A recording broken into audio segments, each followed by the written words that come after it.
So does any of this sound familiar? You walk into a room and you sometimes forget why you went in there. You're talking to someone and you're mid-sentence and there's a word on the tip of your tongue that you just can't get out.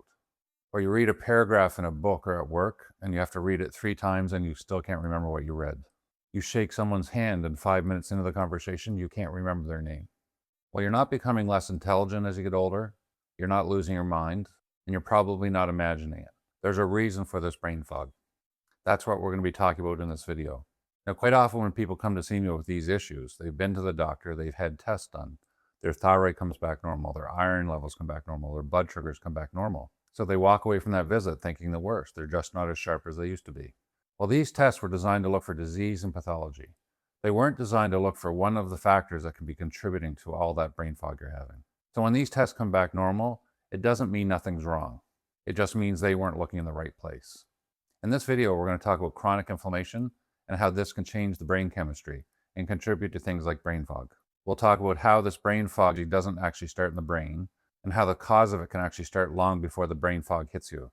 We'll also talk about why this tends to happen later in life, around menopause and andropause in men. Quite often, it's not just a menopausal or andropausal symptom. Quite often, it can be something you're eating every day and having a hidden inflammatory response to. So if this sounds like you, stick with this video for a while. The irony isn't lost on me that I have a 50-minute video on brain fog for a bunch of people who are suffering with brain fog. So do your best and try and stick with the whole video. Let's talk about brain fog and inflammation. So brain fog doesn't actually start in the brain. That seems an odd statement to make, but we're going to back it up in this video. In this video, we're going to talk about how inflammation affects the chemistry in the brain that the brain actually depends on to function. We're going to talk about why that inflammation often shows up in other forms and often starts long before you notice the brain fog episodes. We'll talk about why it's so hard to identify the triggers for the brain fog. And finally, we're going to talk about why it tends to worsen as we get age, especially around menopause and andropause. The triggers for your brain fog are often hiding in plain sight, and quite often it's in your diet, a food right on your plate. It can be a food that you think is healthy for you that may actually be causing a problem. Now, in the intro, we talked about how labs tend to be normal: iron, thyroid levels, electrolyte levels, white blood cell levels, and inflammatory markers can actually be normal on lab tests. And those would be common things to explain why a person's not thinking clearly and having brain fog. Again, those tests are designed to identify disease and pathology, things outside normal ranges, but people can have brain fog issues with those lab values being within normal ranges. Quite often, the chemicals and compounds associated with brain fog are things called cytokines, neurotransmitters such as dopamine, norepinephrine, and serotonin. There are no real common standard tests done in a doctor's office to identify levels of those compounds. So the key point here is normal tests don't indicate that nothing is wrong. There can be things that are out of balance that just don't show up in the tests. Brain fog is real, and even though the symptom may seem like it's in your head, it's not always in your head. It tends to come in 5 forms. Difficulty finding words. Mid-sentence, there's a common word, a noun, a verb, a pronoun that you said a gazillion times, and it just can't come off the tip of your tongue. Mental stamina tends to run out early in the day, shortly after lunch or the mid-afternoon crash. You tend to hit a wall, and thinking becomes very difficult. It becomes very difficult to focus and keep attention on a task at work or even a simple task at home. Slowed mental processing. Things that should be easy to think about can become difficult. Stuff you shouldn't have to work at. Or it can be exhausting thinking about sitting down and working out a puzzle or something that you have to do mentally. And short-term memory. We meet someone, we shake their hand, they tell us their name, and 5 minutes later, we can't remember their name. Short-term little memory issues. Brain fog as a symptom can be any one or a combination of these 5 concepts that we've just talked about. Now, when it is not the brain fog that we're talking about in this video, what we're talking about here would be the reversible kind of brain fog. It comes and goes, it ebbs and flows, it waxes and it wanes. Sometimes it tracks to our diet, sometimes it tracks to how much sleep we've had, how much coffee we've had. We can have a good morning and a bad afternoon. That would be the brain fog we're focused on here. It's the fluctuation in the symptoms, the ebbing and the flowing, that is an indication of a transient physiological process that's affecting your thought processes. The incredibly important disclaimer here: if your thought processes are accompanied by single-sided deficiencies in motor function or blackouts or visual losses or anything that could resemble strokes, you have to see your doctor. You don't listen to this video, you go right to the ER. We're talking about the transient type of brain fog, not the serious types. So be very aware of that. This would include changes in vision, changes in speech, changes in balance that happen and come on and stay for long periods of time. So get yourself to the doctor or to the ER immediately if you notice those types of things. Now, this can be an overwhelming part of the video, the list of possible causes of brain fog, because it's a very broad reaching, subjective type of symptom. Imbalances in blood sugar. We're not talking about diabetes blood sugar issues. We're talking about reactive blood sugars. A kid eats a chocolate bar, their blood sugar spikes, they bounce off the walls, and then they crash shortly afterwards. We call it reactive hypoglycemia issues. The other key component of blood sugar, though, we're going to talk about it shortly, is your brain needs fuel to function. And glucose is the primary fuel that your brain uses to function. So if there are imbalances in how we control our sugars and with respect to eating proteins, carbohydrates, and fats, that's the first thing that we have to rule out from a brain fog point of view. Low iron. Again, quite often your iron may come back normal on test. There can be some situations where your available iron for carrying oxygen can actually be held up or deficient in spite of having a normal blood test. We're going to talk about that shortly. Poor sleep is a logical contributor to this. If you're tired, if you haven't slept well the night before, lack of sleep is obviously going to contribute to a brain fog and a focus and a concentration issue. Low thyroid function. This is where the test can sometimes come back normal and we can have abnormal thyroid function as well. It's called subclinical hypothyroidism. Hormone imbalances in men as well at andropause, but quite often with women during their menstrual life, ebbs and flows in the estrogen progesterone. Those can impact physiological factors contributing to brain fog, but also at menopause. We're going to talk more about that later. Chronic pain is a physiological stress in your body. This can impact the neurotransmitters and hormones and things that the brain chemistry depends on for normal thinking. The psychological stress would fit into the same category as this physiological stress tied to the chronic pain. Old infections, recurrent infections, mononucleosis infections, infections that take root in your body and hold. That's a chronic immune system stress, which can then strain the chemistry through your adrenal glands and other forms of neurotransmitters and things like that, that can contribute to brain fog. Digestive upset, another physiological stress and a psychological stress. Medication side effects. Some of the most common medication side effects for most of the medications can be digestive upset, some of these other conditions, but also brain fog, fatigue, exhaustion, sometimes anxiety and depression issues. Now, a key takeaway point here is that any one of these conditions can cause enough of a physiological change to contribute to brain fog. But very few of you, if you look at this list, are going to have just one of those conditions. So quite often the brain fog picture and the physiology associated with it is a compounded effect of multiple factors. That being said, there's one thread that tends to run through most of these factors, and that thread is quite often inflammation. If we think of this, inflammation can impact hormone balance. We have a video on menopause that talks specifically about that. Inflammation can directly affect the thyroid with autoimmune conditions like Hashimoto's disease. Inflammation can also affect the conversion of inactive thyroid hormone to active thyroid hormone. Inflammation can affect our sleep. We have a separate book on that. Inflammation can impact ferritin levels, iron storage, and iron availability to carry oxygen to the brain. Inflammation is tied with diabetes, both insulin-resistant type 2 and type 1, which is an autoimmune condition, which is inflammatory by definition. A lot of our chronic pain is inflammatory pain. If you take an NSAID or a non-steroidal anti-inflammatory drug for chronic pain, and if it helps, there's an inflammation process associated with that pain. The stress of having inflammatory pain that you know about isn't just a psychological stress, it's also a physiological stress. A lot of the digestive upsets that we have, whether it's inflammatory bowel diseases, which are inflammatory by definition, but also non-inflammatory forms such as irritable bowel syndrome. We have a separate video and book on irritable bowel syndrome and how inflammation ties back to that. And quite often, a lot of the medications that we take can be for inflammatory problems, chronic pain conditions, for example. Gastritis and reflux, the reflux medications, some of them are actually antihistamines, which are anti-inflammatory medications. So if we have multiple factors contributing to the brain fog, and we try and address them individually without addressing the common thread that may weave through all of them, we're going to have limited results with this. So what we have to do with this is look at the factors that we have and look upstream from what could be contributing to or causing all those factors. Inflammation is by far one of the biggest ones that we can address that way. So the better question to ask isn't really what's causing my brain fog, it's what are all those causes of brain fog sharing and what do they have in common? And again, it points down the inflammatory road. So to summarize this, all those factors that we talked about, inflammation is the most common shared factor amongst all of them. This inflammation can be within a few days with a cold or infection, but it can also be chronic. It can last for days, weeks, or months, or even years with someone with chronic pain, chronic digestive issues, chronic skin issues like eczema and psoriasis. So this chronicity of the inflammatory response is what really impacts the physiology and the biochemistry that can impact thought processes in the brain. The other key point in this video and all my other videos is inflammation always has a trigger. It's a mechanically driven system. It runs through a lock and key, a white blood cell receptor binding to something that's not supposed to be in your body. So if there is an inflammatory condition, and if we work hard enough to find it, we can usually identify that trigger or triggers associated with it. That's the unicorn we're looking for from a healthcare point of view. Now, there's a few key factors that aren't negotiable when it comes to sorting out our brain fog physiology picture. First, the brain needs glucose to function. It doesn't burn any other chemical or compound. It runs on glucose. This is why diabetes is such an important condition.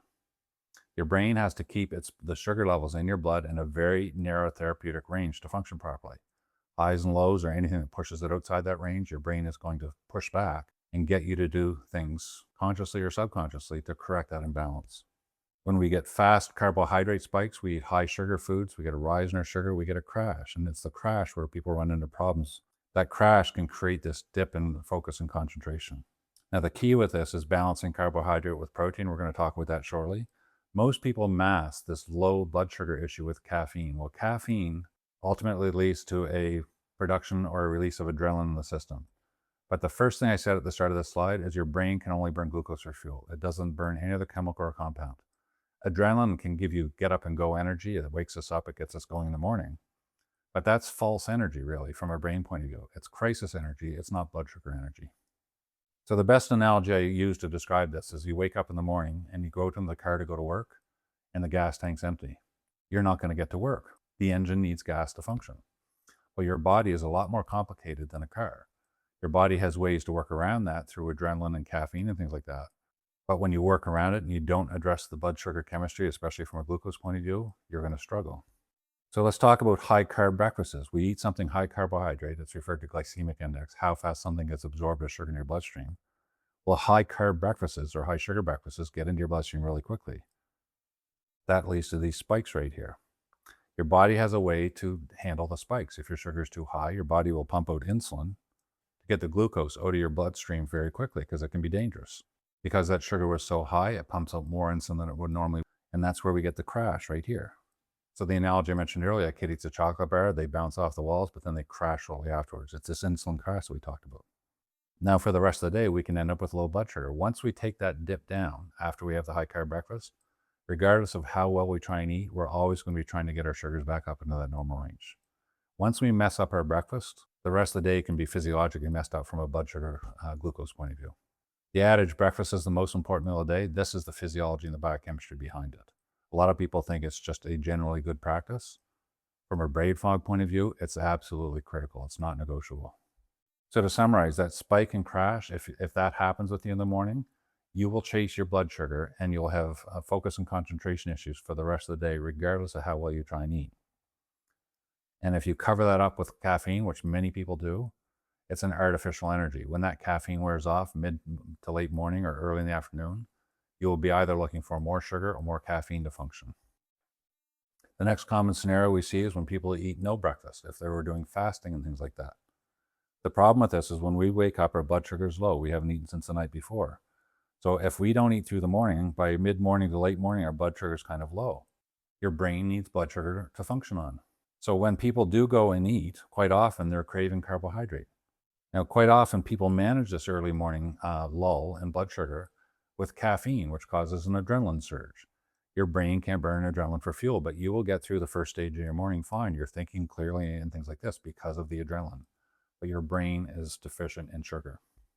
So when this caffeine wears off, your brain is going to make you look for quick reactive, quick reward foods, high carbohydrate foods that will get into your bloodstream really quickly. Your brain's telling you it needs sugar.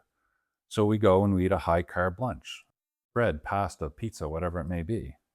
The problem again is this high carb meal is going to lead to this crash that we talked about here. So when that crash happens, what do? We start to look for more carbohydrate or caffeine. So we get another spike.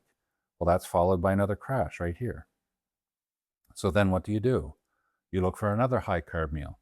So we end up in this blood sugar roller coaster. We have high carbohydrate, we have a crash. We have high carbohydrate, we have a crash. The crash modes are where these dips in focus and concentration and brain fog are going to occur. So by messing up our breakfast way back here, you will chase your good blood sugar for the rest of the day.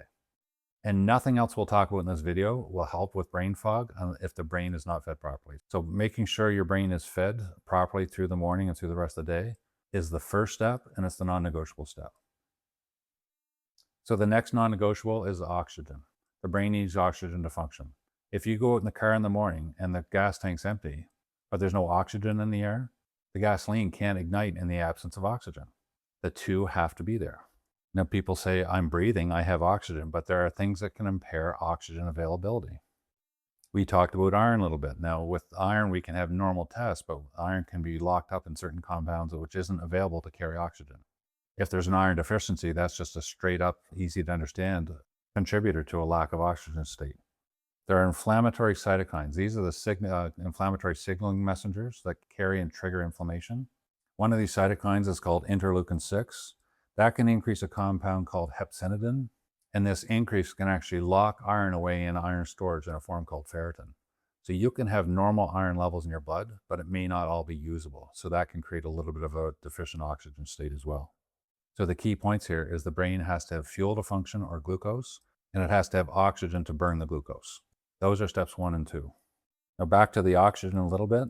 There are conditions outside of the iron that we talked about before that can impair oxygen flow, and apnea is one of the major issues here. Apnea is extremely underdiagnosed in people. People sometimes are afraid of the apnea machine, so they don't want to get diagnosed because they don't want to use the machine. But it's a major contributing factor to low partial oxygen levels in the bloodstream. Obstructive apnea is when the muscles in the soft tissue in the back of the throat tend to collapse on the airway. It restricts airflow. So what happens is when you're asleep and your oxygen levels are low, you're not breathing, your brain will kick into a fight or flight crisis mode. Cortisol levels can shoot. It will wake you up. So then you'll fall asleep again. Boom, you stop sleeping. You get into crisis mode to survive again. It leads to a very light and broken sleep, but also low oxygen levels in the bloodstream by the end of the night. This can stress the heart. It can cause all kinds of other major issues. So apnea needs to be ruled out in terms of sleep issues and brain fog in people.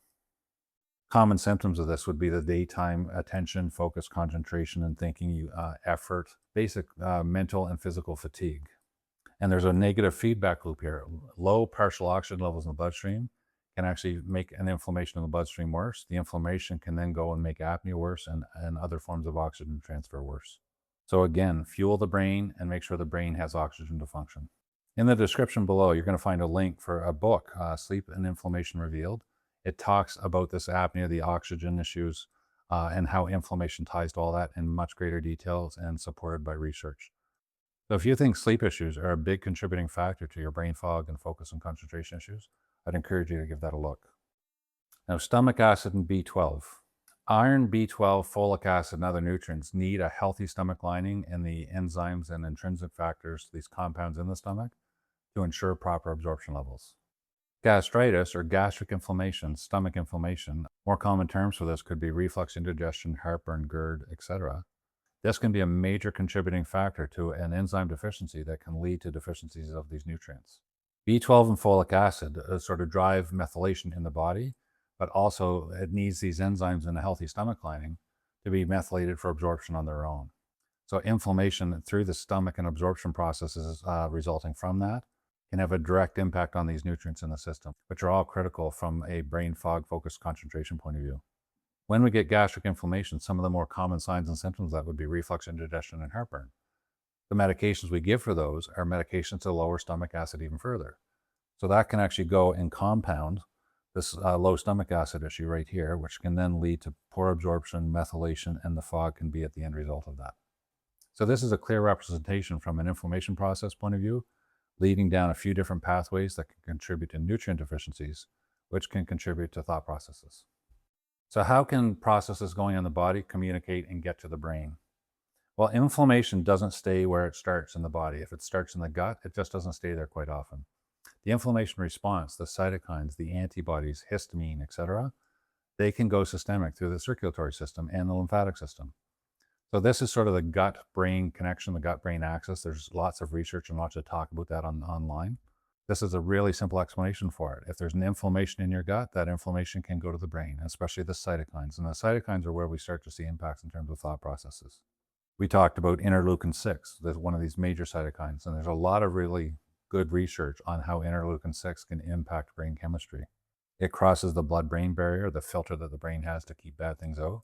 Well, it can actually cross that barrier and start to impact the brain.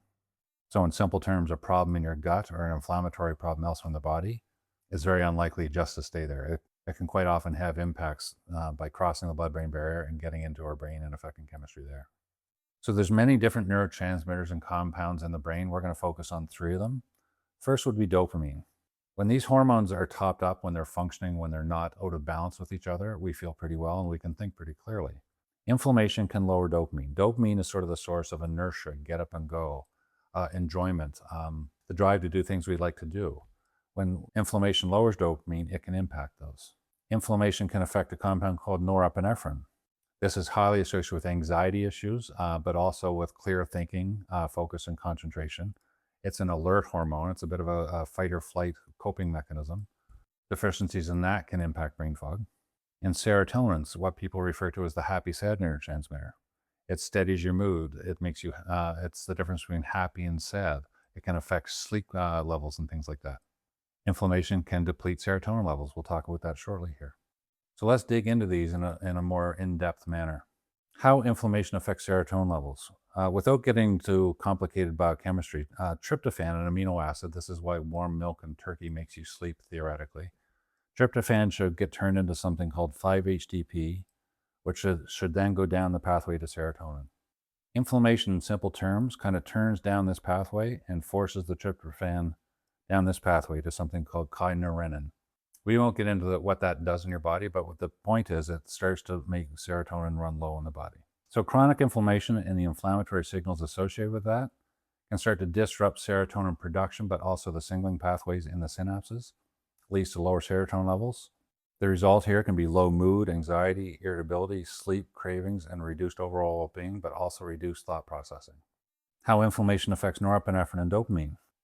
So from a chronic inflammation point of view and the inflammatory mediators associated with it, they can both disrupt production of norepinephrine and also disrupt functioning in the synapses between the cells. The end result leading to lower norepinephrine levels, low energy, poor concentration, low motivation, mental fatigue, and reduced drive. So you can cross-reference and correlate those symptoms with the low serotonin symptoms, and you're going to see how they kind of live in the same family, the same host. From a dopamine point of view, the chronic inflammation and the inflammatory mediators associated with that, again, disrupt dopamine production and disrupt its proper signaling in the synapses. This leads to lower dopamine levels, so lower mood, lower motivation, less enjoyment, poor focus, fatigue, and reduced drive. You see how all those symptoms are kind of in the same family and how they can all have brain fog as a descriptor for the overall symptom picture. There's a really interesting correlation between norepinephrine and dopamine and serotonin in conditions like ADD and ADHD, other conditions that come with focus and concentration difficulties as part of their symptom picture. Some of the newer classes of medications for ADD or ADHD are what we call serotonin reuptake inhibitors or norepinephrine reuptake inhibitors. These are some of the new first-line treatments for ADD and ADHD. Both of those classes of medications work to potentiate serotonin's effectiveness or to potentiate norepinephrine's effectiveness. So by potentiating the actions of those two neurotransmitters, people have seen improvements in their focus and concentration. So it stands to reason if these are deficient in the system, that could contribute to a focus and concentration issue or a brain fog issue. That's not to say brain fog, ADD, and ADHD are the same conditions, but there's obvious overlap in the symptom picture with those. Now, we've mentioned these inflammatory mediators, the cytokines, the chemokines, histamine, for example. There's another real-world scenario that can explain this, and it's called sickness behavior. When you get a cold or a flu, your immune system goes and produces antibodies and these mediators that we talked about to go and target the flu and to kill the virus. But those mediators also go to the brain and they serve a function. They're what tell the brain to slow down, to rest and recover so your body can fight the infection and recover. So from an infectious agent point of view, there's actually a really important role for these mediators to play in the brain in terms of recovery. Well, if we have a chronic inflammation caused by something that never goes away, such as a food, this signal never really turns off in the brain. So it's almost like you feel like you have a flu all the time, or from a mental state, you have a flu all the time. Common symptoms of this would be that afternoon wall. You run out of endurance, you run out of energy and focus. And by early to mid-afternoon, you've just hit that wall from a focus and a concentration point of view. And also the memory slips and focus slips and forgetting why you went somewhere to do something. These are common symptoms of that. Now, the same way your immune system can produce these inflammatory mediators to a virus to help recovery, you can produce the exact same inflammatory mediators and antibodies and things like this to foods in your diet. So a virus comes once, your immune system deals with it, and then you have several good months in the middle where there's no issues. But if you produce an immune response to a food that you eat every day, you just get stuck in that inflammatory mediator recovery mode. So mentally, it feels like you have a flu every day, even though you don't have a flu every day. So sometimes people, when they hear this, they think, well, if I take an anti-inflammatory, I should feel better. And that doesn't usually resolve the problem. Although there are certain medications, biological drugs that target these inflammatory mediators, the cytokines. And there's actually some really early stage research to support this concept. The study outlined right down here actually looked at blocking this interleukin 6 with some forms of what are called biological drugs. They had 30 people. It was a small trial, so it's not a definitive study. But they saw improvements in mood and anxiety and fatigue in those patients. Now we're talking about brain fog, but you can see how brain fog and the chemistry associated with it could be tied to the neurochemistry associated with those conditions. So we need much bigger trials to actually confirm this, but my point of view is I don't want to give people medications to block the inflammatory mediators. I want to figure out with people what's causing the mediators to be produced in the first place. Instead of taking something to block the inflammation, let's figure out what's causing the inflammation. Now, quite often this brain fog picture can get misdiagnosed or diagnosed as ADD, and there's a lot of overlap here, so it's easy to understand why. There's two honest sides to this. It can look like adult ADD or ADHD. The way to sort of differentiate that would be the chronicity of the symptoms. If you have brain fog that comes and goes, that ebbs and flows, you have good days and bad days, that is less likely ADD or ADHD. Real ADHD typically comes, you wake up that way and you go to bed that way. It's more consistent, it's more chronic. So that's probably the major way to differentiate between the two. So we don't want to confuse ADD and ADHD with just brain fog. It's very easy to maybe consider that. ADD and ADHD can be really life-impacting conditions, and sometimes the medications can be the best route to treat that. Investigating inflammatory reactions to foods is not a replacement for ADD and ADHD care if you're on that and if you're functioning well on that. So with brain fog, could it be adult ADD? And there's some ways that they do look alike. Is inflammation involved in it? Well, on one side, the major clue is the timing. ADD and ADHD usually shows up earlier in life until we can start to see signs and symptoms when you're younger, and it just manifests and progresses and slowly gets worse into adulthood. So again, it's the chronicity that we talked about. We have a separate book on ADD and inflammation. ADD and ADHD can have a significant inflammatory component to it, but that's a topic for another video. So another way inflammation can be involved here is it can actually worsen the symptoms of an ADD or ADHD picture. So inflammation can be associated with the cause of it. It can also take an ADD or an ADHD picture and make the symptoms worse. But again, this discussion we're having here from a food point of view, it's not an excuse to stop or alter medications. You have to do that with your doctor. So how do we determine brain fog, focus, concentration issues from all these other issues? Ongoing stress can contribute to it. Low mood issues, anxiety issues contribute to it. Apnea issues will definitely contribute to it. Thyroid issues, Hashimoto's, or just subclinical hypothyroid or just regular hypothyroid issues can contribute to it. Various forms of autoimmune diseases, skin conditions like psoriasis or rheumatoid arthritis, inflammatory arthritis, psoriatic arthritis, MS, lupus, any sort of autoimmune condition. Insulin resistance, which is an extremely hot topic today. This would be in people who are weight loss resistant. They do exercise, they do diets, they have trouble losing weight. This is what all the new GLP-1s are sort of targeting. We talked about anxiety, poor sleep, broken sleep for other reasons, caffeine intake, a partner who snores, etc. Menopause and andropause, this is a huge contributing factor. We'll talk more about that shortly. Chronic pain, the physiological stress associated with chronic pain can contribute to that in a couple ways. Gut and digestive issues, quite often there's an inflammatory component to that. Acid-reducing medications, we talked about inflammation being associated with gastritis as well. So look at that list of tick boxes and add them up. If you have 3, 4, or 5 of them, it's unlikely that those are separate conditions. Quite often there's going to be something that's connecting the dots between them, and inflammation can be that contributing factor. So these boxes can be connected. Quite often, these things can contribute to and make an inflammation worse. So anxiety, broken sleep, menopause, and andropause, quite often those will take an inflammation that's there and either fan the fire and feed the fire, or they'll allow the fire to come to the surface. There can be an underlying fire or inflammation that these things can aggravate. But the flip side of that is quite often these are inflammation. Inflammation can directly affect mood. It can contribute to sleep apnea. Inflammation would be Hashimoto's disease. That's an autoimmune condition. Inflammation is heavily associated with insulin resistance. Inflammation is associated with chronic pain, with gut problems, with gastritis. So regardless of which of these two blocks we're talking about, inflammation can be a piece of the puzzle, and it's something that we can manipulate with something quite often that we can find a trigger for. So the benefit to this type of approach isn't we're not going to do a separate treatment for each of these conditions. We're going to try and find one thing that can impact many of them. That's where you're going to have better luck with the ultimate goal of improving brain fog.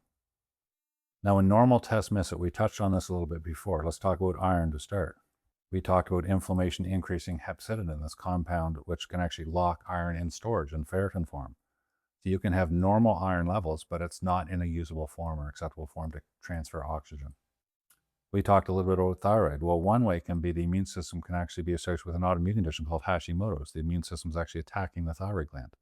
That can impair thyroid function and thyroid output. A second way, though, and this is a little less known, your thyroid produces a compound called T4, which is inactive thyroid hormone. That has to go out into the tissues and be converted into T3, which is active thyroid hormone. Most blood tests check T4 levels. They don't check T3 levels. So you can have a normal T4, which will then make your thyroid continue to look normal when you're not converting it into the active form. So you can have normal thyroid levels, but be functioning low from a thyroid point of view, which can contribute to thought processes and mood and fatigue and brain fog. Systemic inflammation is one of the major contributing factors for that malconversion to happen. So there's a couple ways inflammation can impact normal tests for these two examples. There's many other examples here.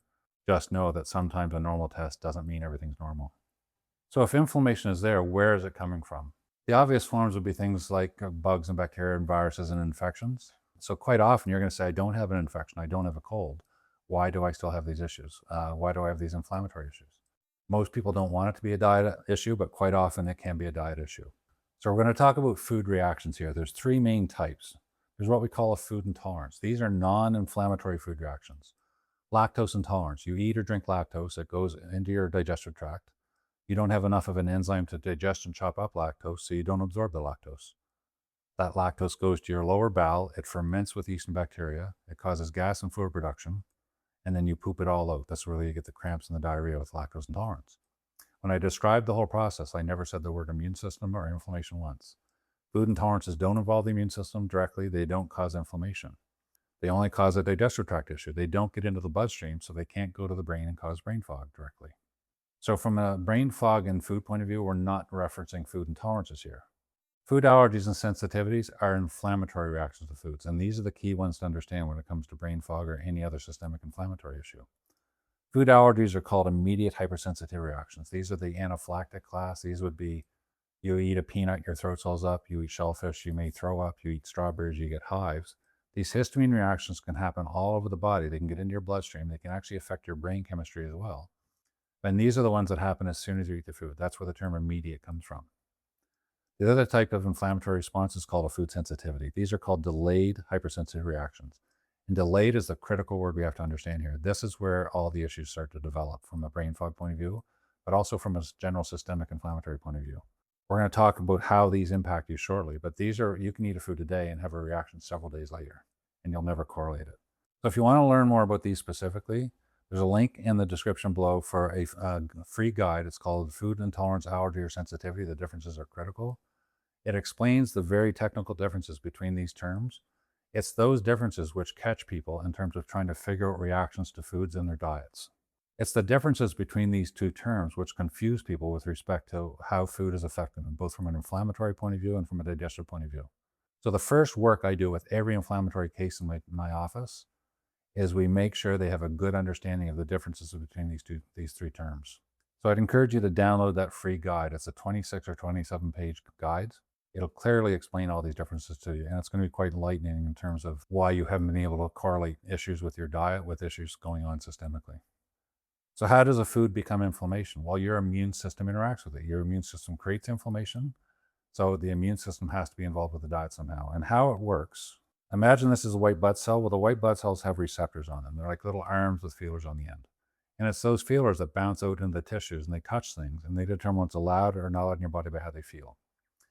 So those receptors will touch viruses, they'll touch foreign invaders. And when they recognize something that fits into the lock, like this round one going into here, a square one going into that lock, it's basically a key going into the lock. And when it turns that lock, it initiates the inflammatory cascades. Now, this is how your immune system reacts to bacteria and viruses, proteins from infectious agents. But those receptors can easily bind to food, and it's not theory. This is how celiac disease, if if that little circle represented gluten and it went into this gluten receptor, that can lead to celiac disease. The same type of response would happen with a scallop allergy or a peanut allergy. So this immune response against foods through this receptor activation is not a theoretical concept. The key point we want to make here, the coding for the shape of the receptor, the design of the lock, but also the protein that's going to go into it, the design of the key, is determined by your genes and your DNA. These receptors determine what your immune system is going to react to. So your inflammatory food profile has very little or often nothing to do with a program you read off the internet. These generic cookbook diet approaches, sometimes they may fit your immune system a little bit, but other times they won't fit it at all. This is why we see limited responses with those when we try them sometimes. There's other reasons as well. We'll talk about those shortly.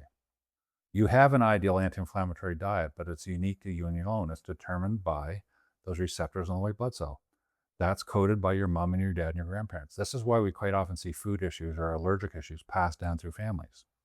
It can show up in different forms in different generations, but we'll typically see autoimmune diseases passed down through families. We can see celiac disease passed down through families. We can see anaphylaxis with peanuts and shellfish passed down through families. It's because of this genes and DNA association with what we're allergic to. So if you want to learn more about that specifically, there's going to be a link in the description below on a video called The Trouble with All Anti-Inflammatory Diets. It's your genes and DNA.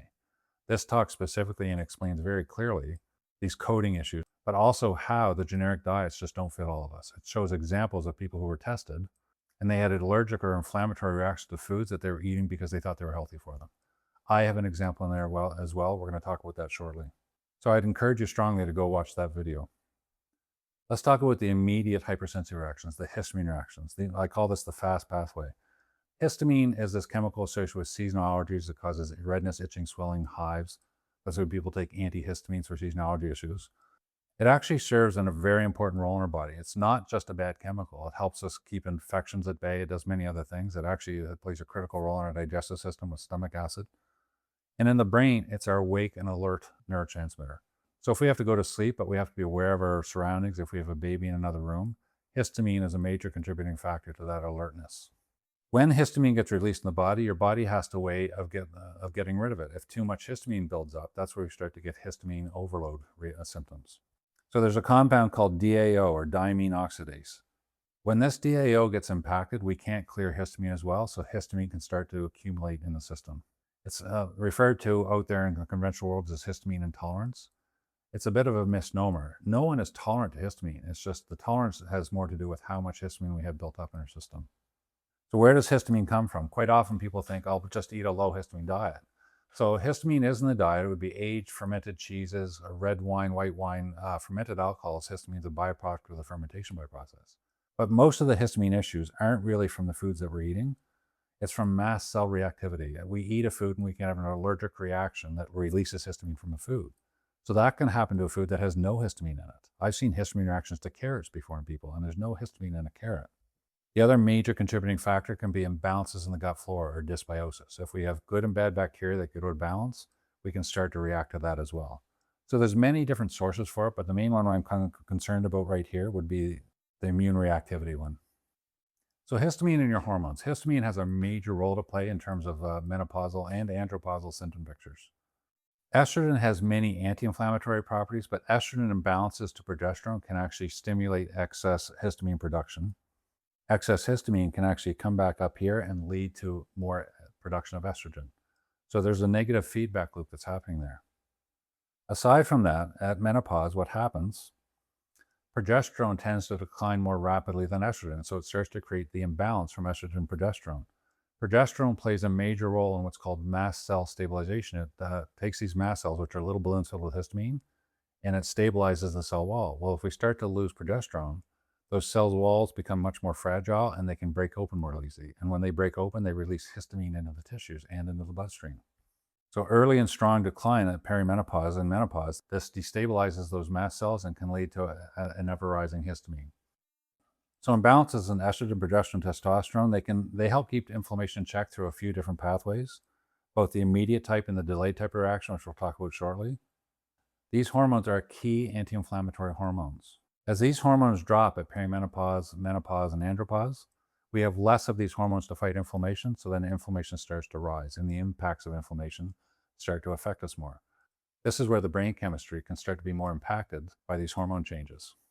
So a way you can think of it is menopause quite often doesn't cause these inflammatory issues. It sort of reveals them. It takes the cap off the volcano.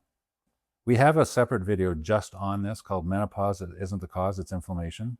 Another way you can think of this, a lot of women think, well, brain fog, focus concentration, headaches, muscle and joint pains are just menopausal symptoms. They're caused by falling hormones. Well, if that was the case, every woman would have those symptoms because every woman's hormones fall at menopause, and they don't. So what's the difference? The women who have those issues quite often have underlying inflammatory stuff that's starting to come to the surface. Another way to think of that is if you are a postmenopausal woman and you get headaches and you blame it on menopause, you might go for a non-steroidal anti-inflammatory medication and anti-inflammatory medication. Those medications only work on inflammation. They don't work on hormones. So if you have aches and pains and you take an anti-inflammatory for it, it's not hormonal, it's inflammatory. So as these hormones fall as we get older, inflammation starts to rise. And inflammation has a major contributing role to play in terms of brain fog, focus, and concentration. I'd encourage you to watch that video. Even if you're a male, watch that video. There's a reference in there to testosterone. The mechanisms are exactly the same for men and for women. So now let's talk about the food sensitivities, the slow reactions, the delayed reactions. So to explain this, we're going to talk about vaccines just for a second. When you get a vaccine, that's how much you get, the size of the tip of a pen, about a half a milliliter. They inject it in your arm. Your white blood cells, dendritic cells, macrophages, they sort of interact with the vaccine. They set up a photocopy shop and they start producing antibodies and cytokines. The antibodies go out and target bad things that should be attacked. The cytokines actually go and create the inflammation. The cytokines are these inflammatory mediators that we've been talking about so much. And when you get a vaccine, that reaction will produce a millionfold antibody response to it. And for a tetanus shot, for example, those antibodies can stay in your system for up to 10 years, 8 to 10 years, a flu shot a year. So a massive response to a tiny little dose lasts for a long, long time. One more critical thing with the vaccine, when you get the vaccine today, those antibodies are going to take about 2 to 4 weeks to get produced. So if you go on a trip somewhere and you have to have a shot before you go, you have to have the shot 2 to 4 weeks before you travel. The photocopy shop takes time. The reason why we're talking about that is you can have the exact same response to a food. You can eat a food today and have a delayed, long-lasting inflammatory response that might affect you next week or the week after. That's where all the trouble comes from. So we're going to talk about that next. So imagine with an immediate reaction, you eat a food right here. The antibody rises really quickly, but then it falls really quickly. Those are the histamine reactions, and quite often we can figure those out. The delayed reactions, you could eat a food right here. The antibody might take 2 to 4 weeks to reach its peak like this, and then it'll fall very slowly over a long period of time. Now the difference with this is if you eat a food right here, and the antibody gets into the tissue and causes a symptom, it might happen 3 days later, 5 days later, 7 days later. If you eat a food here and you have a symptom 3, 4, 5, 6 days later, you're not going to correlate those two. So then what are you going to do? You're going to eat that food again. And every day you do that, the food doesn't rise from zero. The antibodies and the inflammatory mediators start to compound. They start to build up on top of each other like this. Well, this can lead to a long-term sort of overlapping chronic inflammatory response that you'll never correlate back to a food in your diet. Whereas with the histamine reactions, quite often you eat the food, you have the reaction right away. Now this gets more complicated. You can have a histamine reaction to a food right here, and it'll cause a symptom right there. You can eat a food way back here, and it can cause the exact same symptom right there. So if you have a symptom tonight after supper, brain fog after supper, we're not completely sure if it's what you ate at supper tonight, what you ate yesterday, what you ate 3 days ago or 5 days ago. So these delayed immunological reactions are what confuse people, and they can be associated with all these conditions that we talk about in this video series, but they can also have an impact on the cytokines that can impact brain fog. So a simple summary, we eat a food on a Monday, we react Thursday or Friday, you're not going to correlate those two things.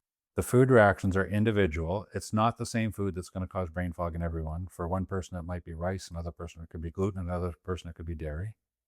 And quite often, it's what you perceive as being a healthy food, not just the unhealthy foods. So when people come to see me, quite often they're already doing the healthy stuff and they can't figure out why they're unwell. Well, the simple way of thinking is they're doing something with healthy, good intentions that isn't really healthy for them. That's what we have to figure out in those patients. So why don't people find these types of delayed reactions? Well, the standard allergy test, the scratch test and the blood test done in an allergist's office, they're designed to find IgE histamine reactions or mast cell reactions to foods. They don't identify the delayed reactions. People say, well, I ate that food and I felt fine. It's not bothering me. But if you ate that food and it bothered you 4 days later, you're not going to correlate that. So these delayed reactions, there's no correlation from the ingestion to the reaction. When people do food journals, they'll say, well, I'll write everything down and I'll eat and I'll figure it out that way. Well, if you have a symptom today, how do you know what it was you ate in the last 5 to 7 days that caused that problem? It could be any of those foods and any of those meals. So the food journaling from a delayed hypersensitivity point of view isn't very effective. The other thing is people, when they do elimination diets, they may get the food right, but they'll give the food up for a few days because they love the food. Well, if I give up a food for 3 or 4 days and I don't feel better, I think that food's okay. Well, those antibodies can rise for 2 weeks. So when we do elimination diets, quite often we don't do it long enough to get rid of the inflammatory response. There's many other reasons as well. These are some of the key ones. So these delayed inflammatory food reactions often hide in plain sight. They can be to foods you eat every day that you think are good for you, and quite often they may not be. So I have this reaction as well. I've talked about it in other videos. I have psoriasis. When I eat the food I'm reactive to, it flares up about a week to 10 days later. It takes about 3 to 4 weeks to go away. My psoriasis, this is actually my test result, my ELISA test result. I had gluten show up. I had rice, pea, sesame, walnut, pepper, cinnamon, ginger, and turmeric. I had some whitefish, blueberries on some of the other pages that I didn't include here. But when I took those foods out, my skin got better. My digestive system improved as well. When I put them back in, it was rice that actually caused the cross reaction in my skin and caused the problem. I can eat gluten, I can eat peas and sesame and walnut, and they don't flare me up. They showed up on a test, which I was producing an antibody to them, but those antibodies weren't cross-reacting with my skin. Another thing, a really important thing here is ginger and turmeric. When I eat turmeric or take curcumin, which is an anti-inflammatory and digestive aid, my digestive system gets upset. So this is a classic example of generic healthy isn't always healthy for all of us. So when we did that checkbox list earlier, the reason why you check so many boxes is you can see now the inflammation response is systemic. It's in the circulatory system. So a cytokine response affecting your brain can also affect your stomach and your skin and your joints and all these other parts of the body. It targets where you're weakest and susceptible. We talk about this in the autoimmune book on my website. There's a concept called molecular mimicry, which can actually specify which parts of your body are going to be attacked by an immune response and why it leaves the other parts alone. We can think of it as people with certain susceptibilities.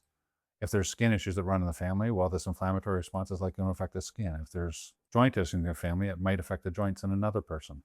So our susceptibilities determine why the inflammation is going to show up. So we can have the same cause, the same food cause an inflammation response that can show up in a different person and cause a different symptom. Another way to look at this, though, is we can have 10 people with the same condition. They can have 10 different sets of foods causing that reaction. So again, this is why the generic approaches sometimes fail. So why generic advice fails? This is talked about in the Trouble with All Anti-Inflammatory Diet videos. Generic anti-inflammatory diets don't take into account your specific genetic coding, your genes and your DNA, what you will actually react to and what tissues will be affected by that. Elimination diets often focus on the wrong components of foods. We talked about in that video I referenced earlier, how allergic reactions are to the proteins in the food. And today, there's a major emphasis on increasing protein and decreasing carbohydrates and fats. That's an excellent recommendation, provided you're not reactive to the proteins you're increasing in your diet. So if we increase proteins that we're not reactive to, we're going to see far more benefits from it. Elimination diets aren't long enough to allow the antibodies to start to fall. It can take 2 to 4 weeks on a diet before those antibodies start to fall and we start to see improvements in the symptoms. And we often don't do the diet strictly enough. We hear everything in moderation. I'll just have a little bit. Well, you would never say to a kid with a peanut allergy, just have a little bit of peanut, or to a celiac patient, just have one slice of bread, don't have the whole loaf. Immune reactions to foods don't necessarily work that way. So when we do these elimination diets, we have to be really strict. We have to get the right component of the food. We have to do the diet long enough to address the issue.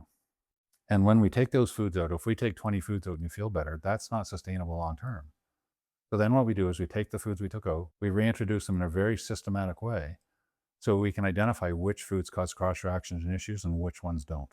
When I showed you my test, I showed you all kinds of foods, but only 2 of them were my major issues. One was turmeric and one was rice. One food is supposed to be super healthy from an inflammation point of view.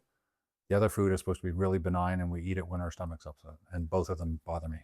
So another way you can think of this is the generic diet lottery. If we buy a program off the internet, if that program happens to fit our immune system, meaning the foods that we're reactive to were eliminated in that program specifically, we're going to feel great. Well, then that person will get up and scream to the world, I had this problem and I did this diet, it cured me. So it's going to cure you with the same problem. Well, unless your genes and DNA are the exact same as that person that told you to do the diet, it won't work as well for you. So when we do these diets and they work extremely well, it's kind of like we bought a lottery ticket and we won. There is a way to figure these food issues out, but it has to be done really systematically, and it has to take all these factors into consideration when implementing the diet and reintroducing the foods.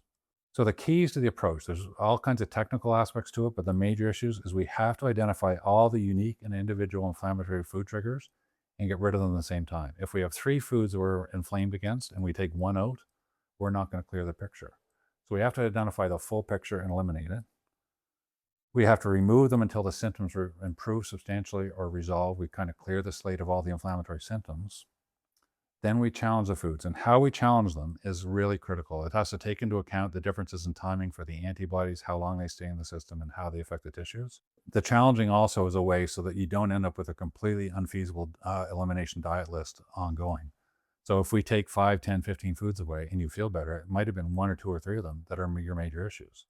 So by going through the whole process the right way, you will end up with a very short list that's going to be feasible and manageable for you long term to feel well, as opposed to avoiding all 15 foods to feel well. So finally, at the end, if we get rid of the foods that caused all the inflammation, sometimes as we get older, we have to go and repair the damage that was done by the inflammation. Especially after menopause and andropause, we see that. This is where most people jump into treatment though. We take supplements and things like this to actually repair that damage without getting rid of what caused the damage. And this is where it doesn't work that well. So if we do the inflammatory investigation first, and then we have to do repair work, the repair work works a lot better and we don't have to do it as long. So these are the key aspects to the approach we have to take. So if inflammation is part of your brain fog picture, along with some of those other conditions we talked about, what's the first step in terms of figuring out what's causing that inflammation? The first place I would start would be the free guide that we mentioned earlier on the differences between food intolerances, food allergies, and food sensitivities. The technical differences between those types of food reactions is what catches most people and what makes it so difficult for them to figure out what their food reactions are. This free guide explains those technical differences very clearly, and this information is the first thing that I do with every inflammatory patient in my office, regardless of what their inflammatory condition presenting is. So a real in-depth understanding of the differences is important, so that's the first place to start. Now, if you'd like more information or technical details and research supporting some of the claims that we talked about in this video, there's also a book on my website, and there'll be a link down below, called Brain Fog and Inflammation Revealed. It basically explains the concepts that we talked about here in much more depth, and it provides research to back up some of those claims. So I'd encourage you to go there and download that ebook. The link is in the description. Now, the best way to work through this inflammatory food work is actually with a practitioner well-versed in these types of concepts, a functional medicine practitioner, a dietitian, a holistic nutritionist, whoever you can find who has a real in-depth understanding of these different types of inflammatory food reactions. Now, unfortunately, that's not always in reach for many patients out there. Cost reasons, geography reasons, availability of practitioners. It can be difficult to find people with that expertise. So I put together an online course. It explains the technical details, the background information from an inflammatory food point of view, but it also gets into the algorithms and the protocols that we need to have a really good handle on in terms of implementing elimination diets to resolve the issues, and then to challenge the foods back to see which ones are the actual culprits. The course is described in detail at the link in the description below, so I'd encourage you to have a look at that if you don't have access to a practitioner to work through this with. So the final thought would be your brain fog isn't a function of intelligence or laziness or anything else you may have blamed it on. There can actually be physiological impacts on brain fog, and inflammation is by far the most common thread that we see in most people with brain fog and other issues that we've talked about today. So it's definitely worth considering this as part of your symptom picture and the cause for it.